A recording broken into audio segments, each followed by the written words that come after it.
Bendiciones, su hermana Gypsy. Perdona que no ha podido grabar, pero tuve un accidente, por eso tengo esto, un accidente de carro. No era tan mal, o sea, el carro se dañó, pero por lo menos estoy viva y no estoy bien dolorida. Si no, tengo dolor, pero no estoy grave en el hospital, gracias a Dios.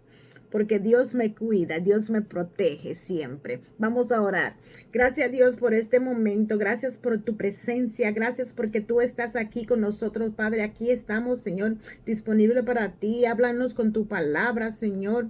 Háblanos porque sin ti no podemos hacer nada, Señor.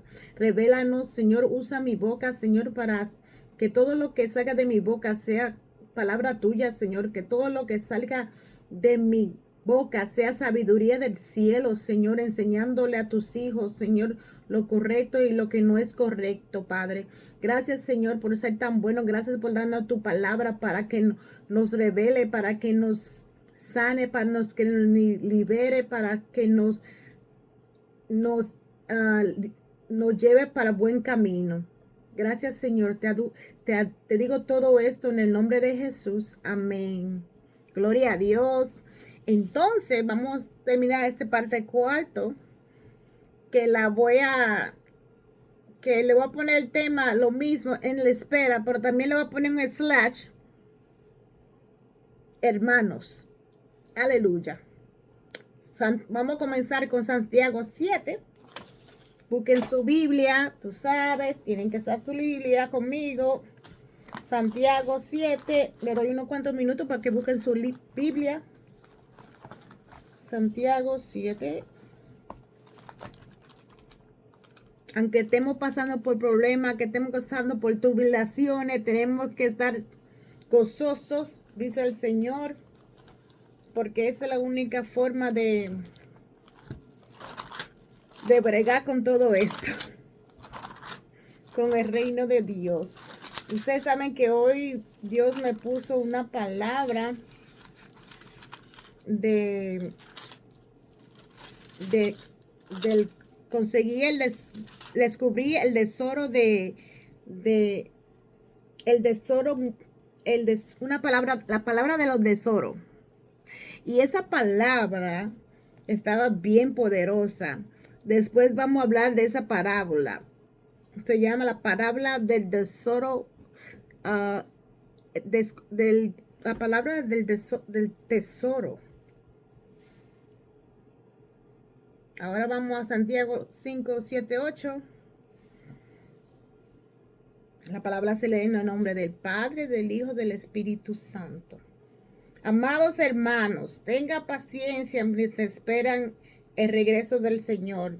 Piensen en los agricultores que con paciencia esperan las lluvias en el otoño y la primavera. Con ansias esperan y a que maduren los preciosos cultivos.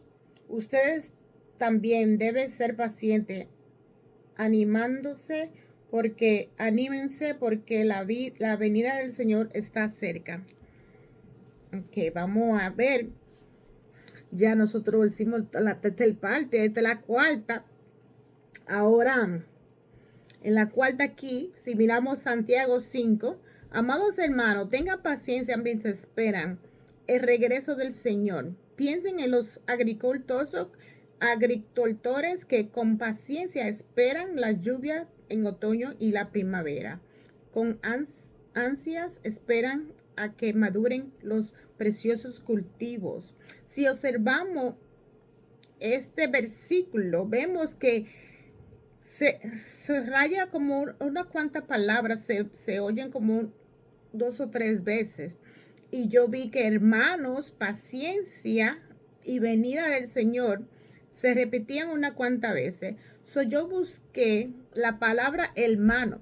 La palabra hermano en griego es adeboin. Hermano es una de las designaciones comunes empleadas entre los primeros cristianos como expresión de parentesco espiritual que tienen origen en el mismo Jesús. Mateo 12:49. Les preguntó, ¿quién es mi madre? ¿quién son mis hermanos? So, aquí en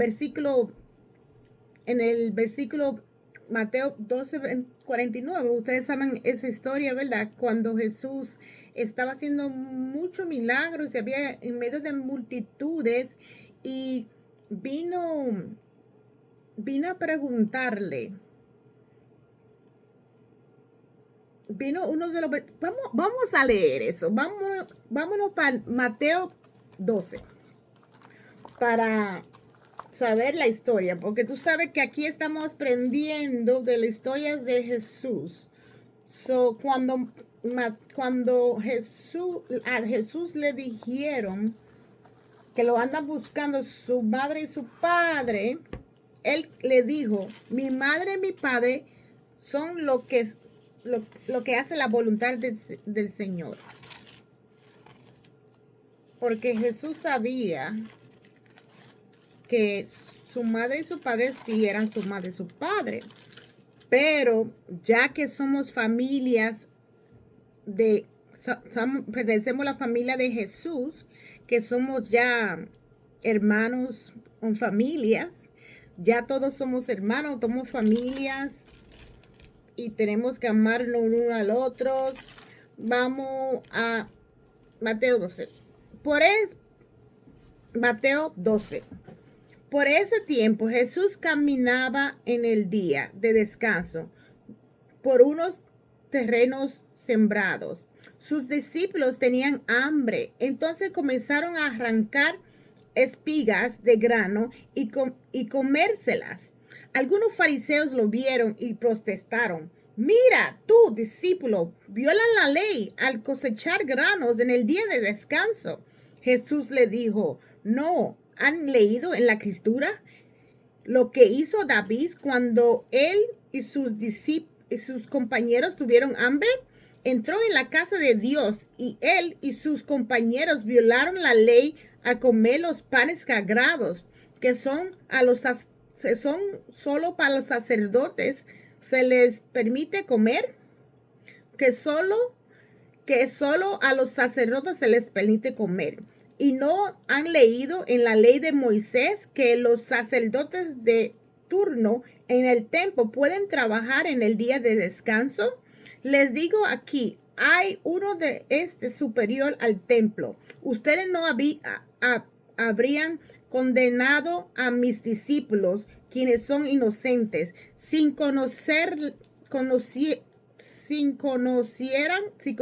el significado de la escritura que dice, quiero que tenga compasión, no que ofrezcan sacrificio, pues el Hijo del Hombre es Señor incluso en el día de descanso. Aleluya.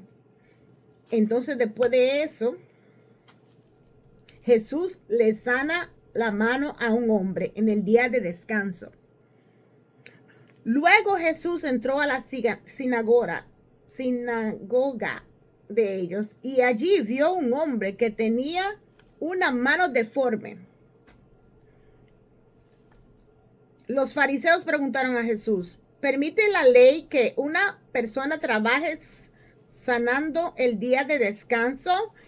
Esperaban que él diera que sí para poder llevar los cargos en su contra. Y les respondió Jesús. Los fariseos siempre están buscando una forma de señalar a Jesús. una forma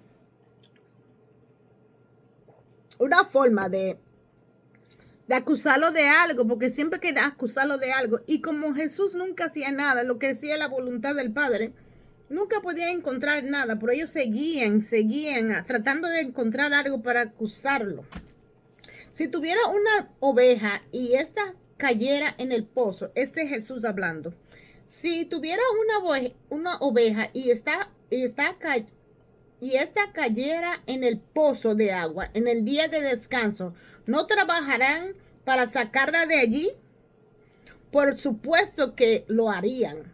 Y cuando más valioso es una persona que una oveja, así es la ley permitida que una persona haga el bien en el día de descanso. Después le dijo al hombre, extiende tu mano. Entonces el hombre extendió la mano y la mano quedó restaurada, igual que la otra. Entonces los fariseos comenzaron a una reunión para tramar cómo matar a Jesús. O sea, ellos vieron un milagro de Jesús y en vez de decir, wow, Jesús es el Mesías, no, ellos querían decir que Jesús era de Satanás o algo, que hacía milagro porque era relacionado con Satanás o algo. Pero no, Jesús, el Hijo de Dios, el Mesías que estaban esperando y no lo descubrieron. Y con todo esto, milagros, sanaciones y como quiera, tenían la mente cerrada. Pero Jesús sabía lo que ellos tenían en la mente. Entonces salieron de esa región y mucha gente los siguió. Sanó a todos los enfermos de esa multitud, pero les advirtió que no revelaban quién era él. Con eso se cumplió la profecía de Isaías acerca de él. Miren a mi siervo, al que he elegido. Él es mi amado, quien me complace. Pondré mi espíritu sobre él y clamará justicia a las naciones. No peleará ni gritará, ni levantará su voz en público. No aplastará la caña más débil, ni apagará una vela que titila. Al fin hará que la justicia salga victoriosa y su nombre será la esperanza de todo el mundo. Gloria a Dios. Entonces después pasó otro escenario aquí, cuando él dijo de que creían que trabajaba con Satanás. Santo. Luego lo llevaron a Jesús, a un hombre ciego y mudo que estaba poseído por un demonio. Jesús sanó al hombre para que pudiera hablar y ver. La multitud quedó llena de asombro y preguntó, ¿será posible que Jesús sea el hijo de David, el Mesías? O sea que hasta las personas que no eran fariseos sabían que ese era el Mesías, porque ¿qué hombre podía hacer todos esos milagros? Nadie puede hacer todos esos milagros. Nada más con el poder de Dios podemos hacer todos esos milagros. Pero cuando los fariseos oyeron del milagro, dijeron, con razón puede expulsar demonios. Él recibe su poder de Satanás, el príncipe de los demonios. Jesús conocía sus pensamientos y les contestó, todo reino dividido por una guerra civil está condenado al fracaso. Una ciudad o una familia dividida por peleas se destengará. Si Satanás puso a Satanás, esto dividido y pelea contra sí mismo, su propio reino no sobrevivirá. ¿Cómo Jesús puede pelear con Satanás? O sea, ¿cómo Satanás puede pelear con Satanás? O sea, que no acordaba eso. ¿Cómo tú vas a decir que Jesús, un hombre bueno, un hombre del Dios, un hombre hijo de Dios, que hace las cosas buenas, va a estar con Satanás? Dos cosas malas no pueden. Se matan uno al otro. O sea, no podemos entender eso. ¿Cómo pueden pensar que Satanás, él puso a Satanás? No se puede.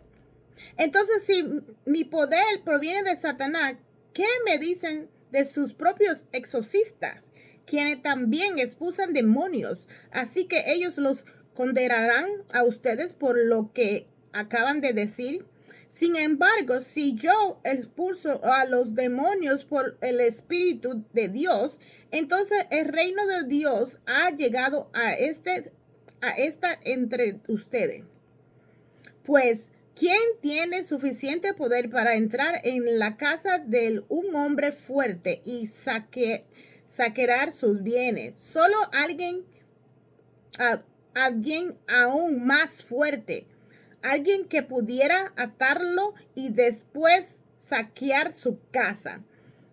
El que no está conmigo, a mí se opone, y el que no trabaja conmigo, en realidad trabaja a mi contra. Aleluya. Por eso les digo, cualquier pecado y blasfema pueden ser perdonados, excepto la blasfema contra el Espíritu Santo, que jamás será perdonado. El que hable en contra el Hijo del Hombre puede ser perdonado, pero el que hable contra el Espíritu Santo jamás será perdonado, ya sea en este mundo o en el que vendrá. A un árbol se le identifica por su fruto. Si el árbol es bueno, su fruto será bueno. Si el árbol es malo, su fruto será malo. Cámaras de víboras. ¿Cómo podrían hombres malvados como ustedes hablar de lo que es bueno y correcto? Pues lo que está en el corazón determina lo que uno dice. Una persona buena produce cosas buenas del tesoro de su buen corazón, y una persona mala produce cosas malas del tesoro de su mal corazón. Les digo lo siguiente: en el día de juicio tendrán que dar cuenta a toda palabra inútil que hayan dicho. Las palabras que digan te observarán o te condenarán. Esto no quiere decir que tenemos que tener cuidado. Cuando hay una persona hablando de parte de Dios, no puede juzgarlo porque es el Espíritu Santo que está hablando con esa persona. Tú no puedes hablar contra el Espíritu Santo, porque dice aquí que la única cosa, el que hable en contra del Hijo del Hombre puede ser perdonado, pero el que hable contra el Espíritu Santo jamás será perdonado, ya sea en este mundo o en el venidero. Gloria a Dios. Entonces, después de eso pasó otro escenario. Y aquí que vamos. Un día, algunos maestros de la ley religiosa y algunos fariseos se acercaron a Jesús y le dijeron: Maestro, queremos que nos muestre alguna señal milagrosa para probar su autoridad. O sea, ellos vieron tantos milagros, vieron tantas cosas que Jesús hizo y todavía querían más prueba. Más prueba. Nunca estaban satisfechos de lo que veían. Nunca estaban satisfechos de lo que sabían. Jesús les respondió: solo una generación maligna y adulteria eligiera una señal milagrosa, pero la única que les dará será la señal del profeta Jonás. Así como Jonás estuvo en el vientre de un gran pez durante 3 días y 3 noches, el Hijo del Hombre estará en el corazón de la tierra durante 3 días y 3 noches. El día del juicio, los habitantes de Nínive se levantarán contra esta generación y la condenarán, porque ellos se arrepintieron de sus pecados al escuchar la predicación de Jonás. Ahora, alguien superior a Jonás está aquí, pero ustedes no niegan a arrepentirse. La reina de Saba también se levantará contra esta generación en el día de juicio y la condenará, porque vino de una tierra lejana para oír la sabiduría de Salomón.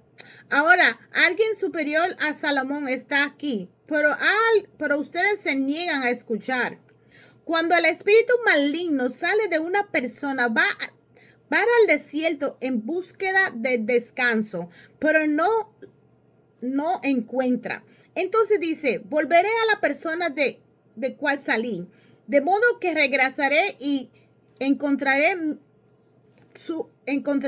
su antigua casa vacía, barrida y en orden. Entonces el espíritu busca otros 7 espíritus más malignos que él, y todos entran en la persona y viven allí. Y entonces esa persona queda peor que antes. Eso es lo que ocurre en esta generación maligna. Oye, lo que ocurre en esta generación.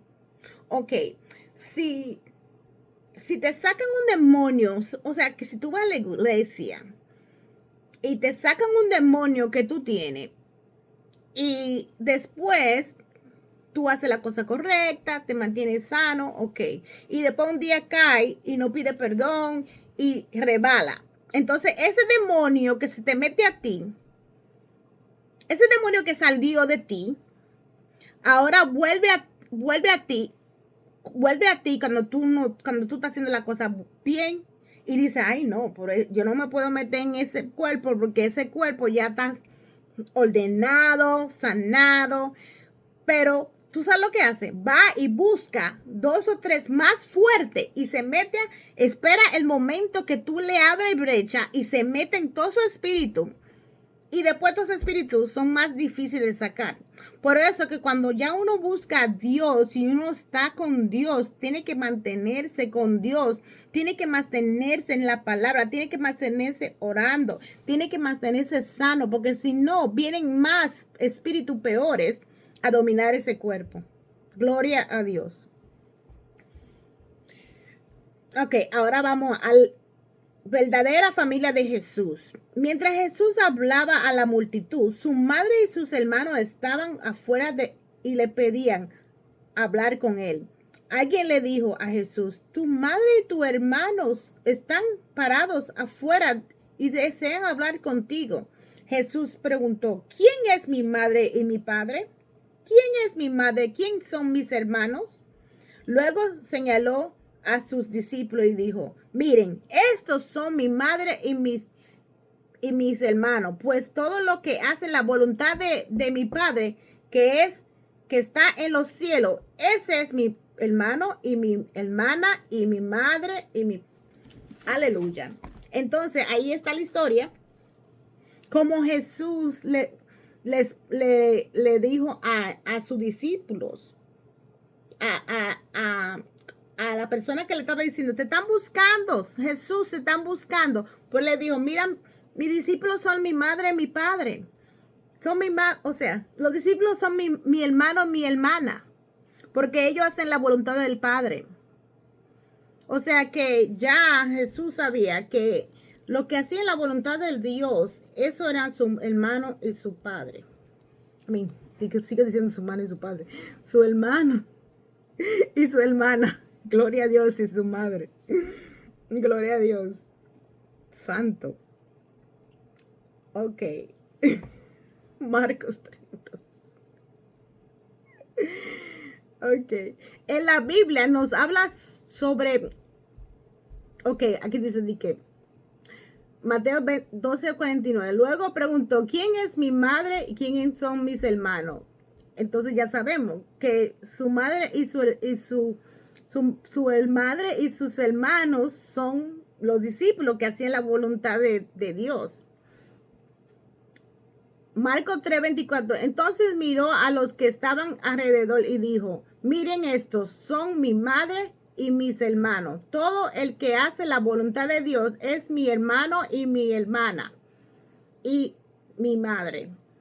En la Biblia nos habla sobre hermanos y en muchos lugares, tanto en lo literal, que es la familia, como en lo espiritual, como es la comunidad de creyentes.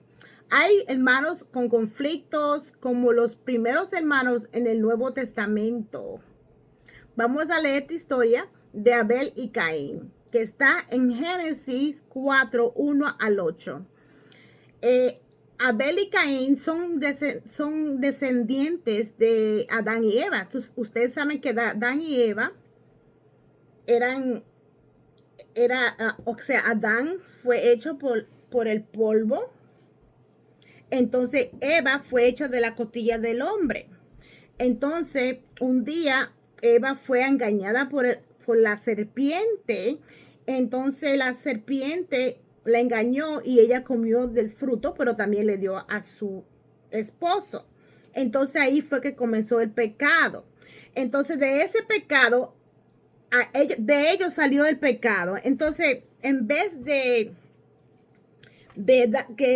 Dios matarlo o darle la muerte, porque dijeron que si come del fruto del árbol del bien y el mal, sería la consecuencia sería la muerte.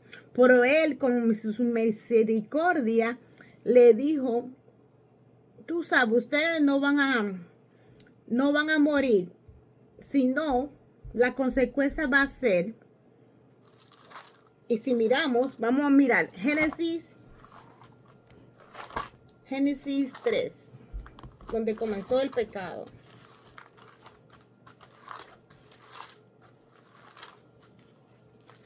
Es bueno saber dónde comenzó el pecado para que ustedes aprendan que cuando algo está que no está prohibido, tienen que no comer de ese árbol, porque si no van a tener consecuencias. Vamos a leer. Me gusta Génesis 3 y 4. Vamos a leer Génesis 3 primero, para que ustedes, lo que no saben de esta historia de Adán y Eva, puedan tener un refrescándose con la palabra, ¿ok? Busquen en su Biblia Génesis 3. Y ahí comenzamos. Yo estoy leyendo la NBI. Ustedes pueden leer la que ustedes tengan ahí, pero sabiendo que las palabras son las mismas, son algunas palabras que son diferentes. La serpiente era, o sea, Génesis 3. La serpiente era más astuta que todos los animales salvajes del Señor Dios había hecho. O sea, que la serpiente era la más astuta de todos los animales que Dios había hecho. Y esta fue el animal que usó Satanás. Cierto día le preguntó a la mujer: ¿de veras Dios le dijo que no deben comer del fruto de ninguno de estos árboles del huerto? Claro que podemos comer el fruto de los árboles del huerto, contestó la mujer. Es solo del fruto del árbol que está en el medio del huerto que no se nos permite comer. Dios dijo: no deben comerlo ni siquiera tocarlo. Si lo hacen, morirán. No morirá, respondió la serpiente a la mujer. Dios sabe que en cuanto comen del árbol, se les abrirán los ojos y serán como Dios, con el conocimiento del bien y el mal. La mujer quedó convencida. Vio que el árbol era hermoso y su fruto parecía delicioso, y quiso de la sabiduría que le daría. Así que tomó del fruto y lo comió. Después le dio un poco a su marido que estaba con ella, y él también comió. O sea que la serpiente engañó a Eva con la palabra de Dios,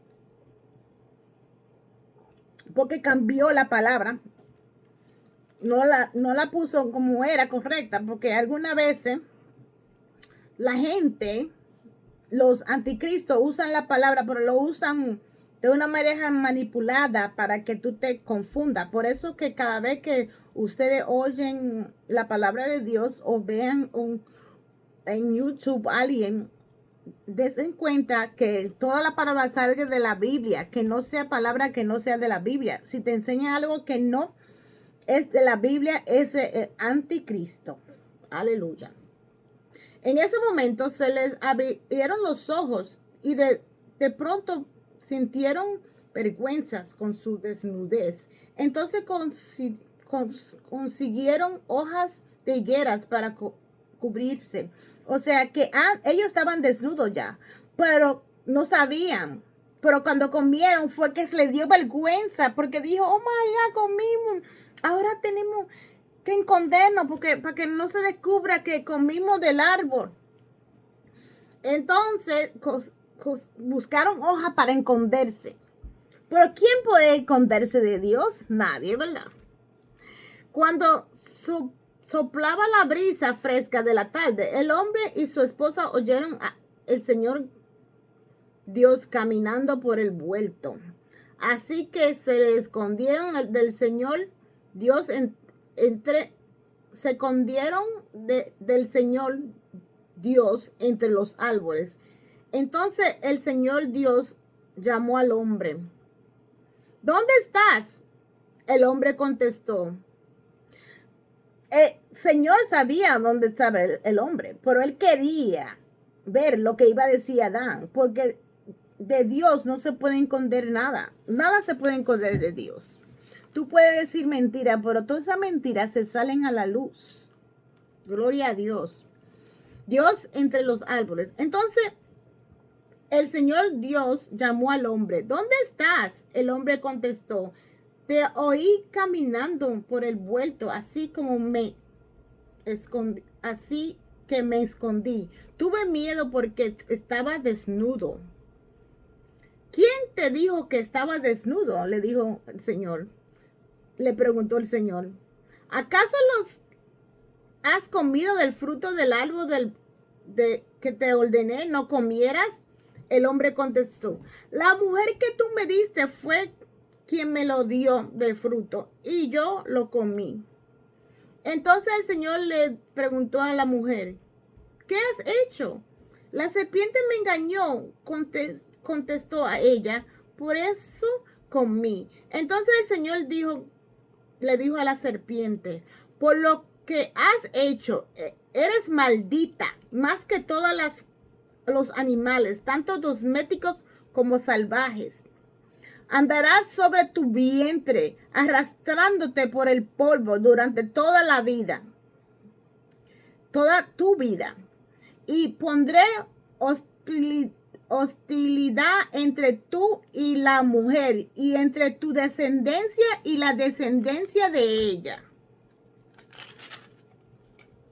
Su descendencia te golpeará a la cabeza y te golpeará al talón. Luego le dijo a la mujer, haré más agudo el dolor de tu embarazo y con dolor darás a luz y desearás controlar a tu marido, pero él gobernará sobre ti.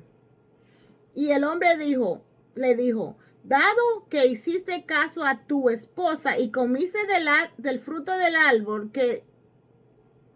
del que te ordené no comerías, la tierra es maldita por tu culpa. Toda la vida lucharás para poder vivir de ella. Te producirá espinos y cardos, aunque comerás de sus granos con el sudor de tu vientre, obtendrás alimento para comer hasta que vuelva a la tierra de lo que fuiste formado, pues fuiste hecho de polvo y polvo volverás. O sea, ya vieron el pecado, que comieron del fruto que no tenían que comer, pero comieron. Y cuando comieron, Adán le preguntó a Adán, porque Adán era el líder.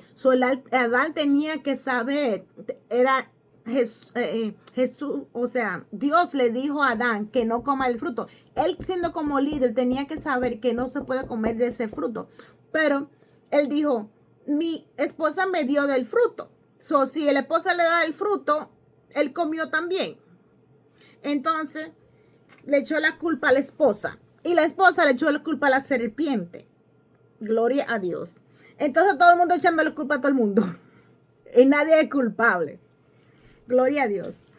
Entonces, ya ahí sabemos la historia de Adán y Eva, que son los pecadores, que de ahí salió el pecado.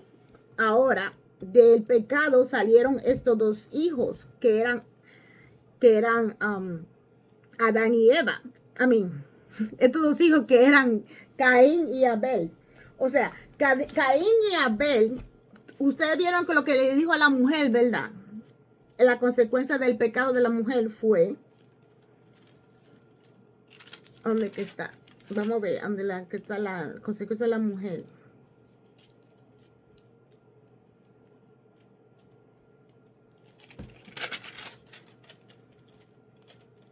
Tu descendencia te golpeará de la cabeza. Ese es para la serpiente. Ok, para la mujer fue, haré más agudo el dolor de tu embarazo. O sea que con dolor vas a parir. Y con dolor darás a luz. Y desearás controlar a tu marido, pero él comerá sobre ti. O sea que el pecado a la mujer le dio el dolor del parir. O sea, por eso que nosotros nos da dolor cuando parimos. Gloria a Dios. Santo eres, Señor. Entonces, de Adán y Eva salieron los dos hermanos, Caín y Abel. Entonces, como Adán y Eva, Dios les dijo, multiplíquense. Y de su descendencia va a salir alguien que le va a aplatar la cabeza a Satanás. Cuando ellos tuvieron a Caín, creían que Caín era el que iba a aplastar la cabeza. Pero el que iba a aplastar la cabeza era Abel. Pero mira lo que pasó con estos dos hermanos, que es tan triste, porque eran hermanos. Y de esos dos hermanos salió uno que decidió hacer el mal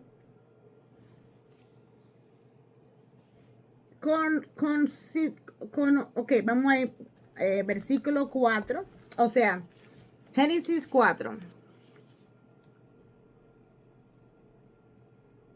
Génesis 4, Caín y Abel. Ahora bien, Adán tuvo relaciones sexuales con su esposa, Eva, y ella quedó embarazada. Cuando dio a luz a Caín, dijo, con la ayuda del Señor he tenido un varón. Tiempo después dio a luz al hermano de Caín y le puso por nombre Abel. Cuando crecieron, Abel se hizo pastor de ovejas, mientras Caín se dedicó a cultivar la tierra. Al llegar el tiempo de la cosecha, Caín presentó algunos de sus cultivos como ofrenda para el Señor. Abel también presentó una ofrenda, las mejores partes de algunos de los corderos que eran primeras crías de su rebaño. El Señor aceptó a Abel y a su ofrenda, pero no aceptó a Caín ni a su ofrenda. Esto hizo que Caín se enojara mucho y se veía descaído. ¿Por qué está tan enojado?, preguntó el Señor a Caín. ¿Por qué te ves tan decaído? Serás aceptado si haces lo correcto, pero si te niegas a hacer lo correcto, bueno, vamos a repetir esto. Serás aceptado si haces lo correcto, pero si te niegas a hacer lo correcto, entonces ten cuidado. El pecado está a la puerta, al acecho y ansioso por controlarte, pero tú debes dominar y ser su amo. Días después, Caín dijo a su hermano, salgamos al campo. Mientras estaban en el campo, Caín atacó a su hermano Abel y lo mató. Luego el Señor le preguntó a Caín, ¿dónde está tu hermano? ¿Dónde está Abel? No lo sé, contestó Caín. ¿Acaso soy yo el guardián de mi hermano? Pero el Señor le dijo, ¿qué has hecho? Escucha la sangre de tu hermano, clama a mí desde la tierra. Ahora eres maldito y serás expulsado de la tierra que se ha tragado la sangre de tu hermano. La tierra ya no te dará buenas cosechas. Por mucho que las trabaje, te hará de ahora en adelante será un vagabundo sin hogar sobre la tierra. Caín respondió al Señor: mi castigo es demasiado grande para soportar. Me has expulsado de la tierra y de tu presencia me has hecho un vagabundo sin hogar. Cualquiera que se encuentre me matará. El Señor le respondió: no, porque tu castigo yo castigaré 7 veces a cualquiera que te mate.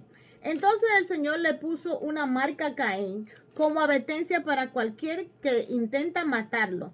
Luego Caín salió de la presencia del Señor y se estableció en la tierra de Moab, al oriente de Edén. O sea, vamos ahora a analizar esta historia de Caín y Abel, porque esta historia es bien triste, como dos hermanos de sangre, no hermanos cualquiera, eran hermanos de sangre, hermanos de Adán y Eva. Esos eran los primeros hermanos que nacieron. Y los primeros hermanos ahí se puso, ahí también hicieron el primer asesino. Asesinaron su propio hermano. Vamos a ver. Él asesinó a su propio hermano. No tenía misericordia, no tenía rencor, no tenía bondad, no tenía nada de eso. Era... Ok. Vamos por el primero. Conoció Adán a su mujer Eva, la cual concibió a luz a Caín y dijo: por voluntad del Señor he adquirido varón. O sea que en este versículo Eva tuvo su primer hijo, y como dice en el contexto adelante, que entonces Eva pensaba que Caín era el que iba a hacer, que iba a aplastar a Satanás con el cacañán. ¿Te recuerdas que dijo eso? En versículo: y vio la mujer que el árbol era bueno para comer. Espérate. Y tomó de su árbol y comió, y dio también a su marido, y él comió así como ella. Ahí fue que comenzó el pecado.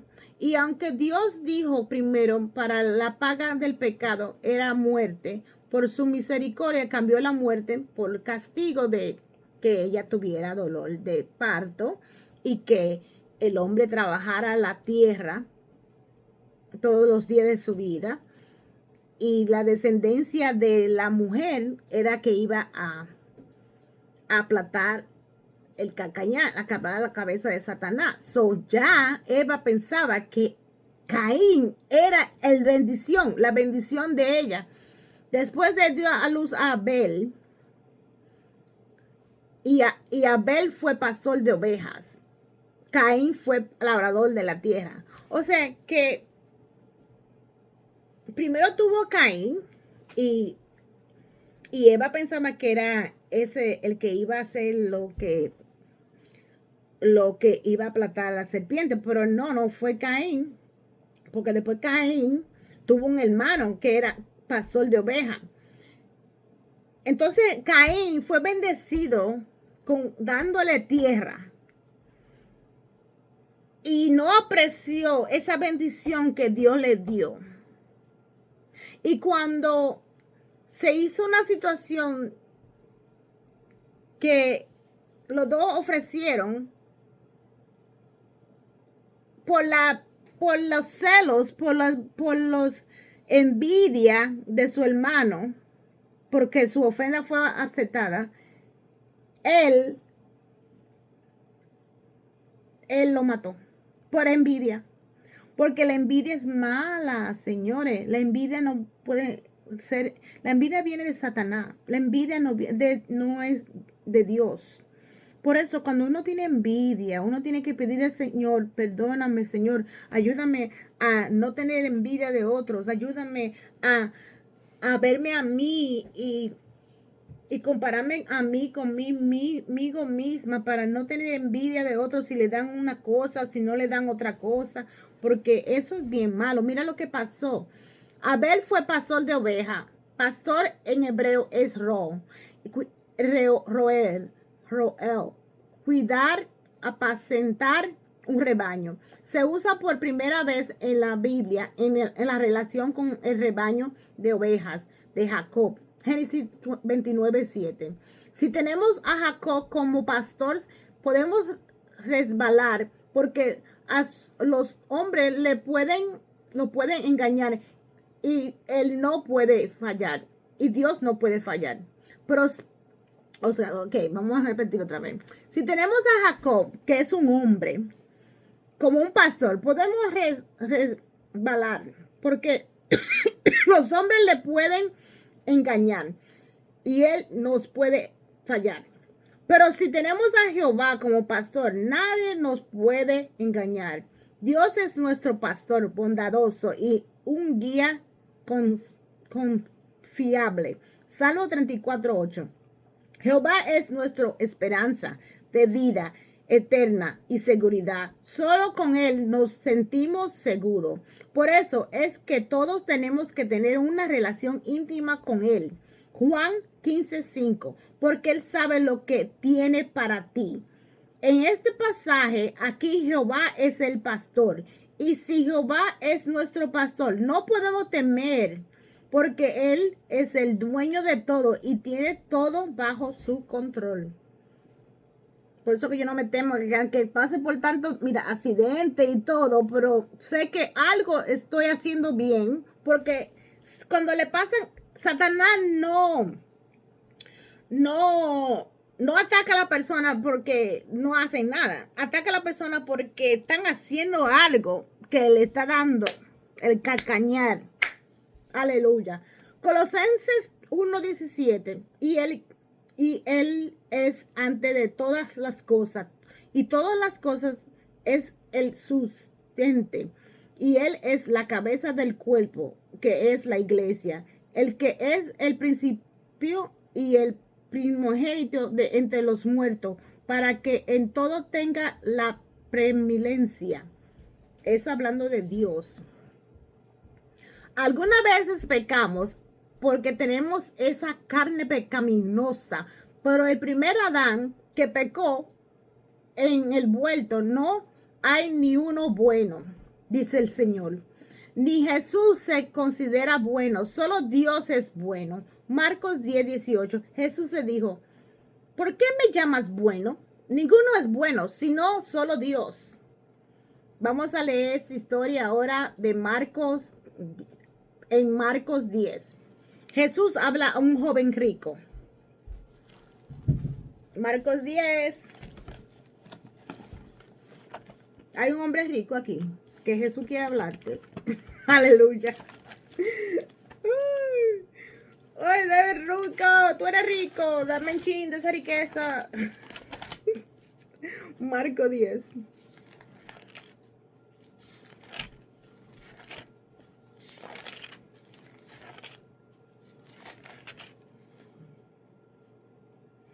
Marco 10.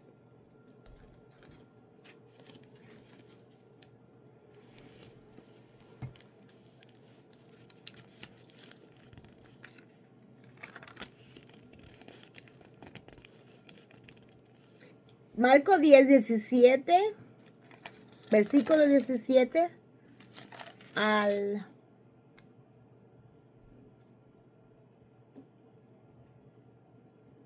17 en adelante. Vamos. Cuando Jesús estaba por emprender su camino a Jerusalén, un hombre se acercó corriendo, se arrodilló y le preguntó, Maestro bueno, ¿qué debo hacer para heredar la vida eterna? ¿Por qué me llamas bueno?, preguntó Jesús. Solo Dios es verdaderamente bueno. Pero para contestar a tu pregunta, tú conoces los mandamientos. No cometerás asesinato, no cometas adulterio, no robes, no te des falsos testimonios, no des falsos testimonios, no estafes a nadie. Honra a tu madre y a tu padre. Maestro, respondió el hombre, he obedecido todos esos mandamientos desde que era joven. Jesús miró al hombre y se sintió profundo amor por él. Hay una cosa que todavía no has hecho, le dijo. Anda y vende todas tus posesiones y entrega el reino de Dios y entrega el dinero a los pobres y tendrás tesoro en el cielo. Después ven y sígueme. Wow. Tiene que vender todo. Eso es fuerte. ¿Usted cree que la gente rica van a hacer eso? I don't think so. Al oír esto, el hombre puso cara larga y se fue triste porque tenía muchas posesiones. Jesús miró a su alrededor y dijo a su discípulo, qué difícil es para ricos entrar en el reino de Dios. Los discípulos quedaron asombrosos de su palabra, pero Jesús volvió a decir, queridos hijos, es muy difícil de entrar al reino de Dios. De hecho, es más fácil que un camello pase por el ojo de una aguja que un rico entrar en el reino de los cielos. Gloria a Dios. Porque es difícil, porque si tú eres rico y Jesús te demanda a vender todas tus posesiones y dárselo a los pobres, ¿tú lo harías? Es difícil, ¿verdad?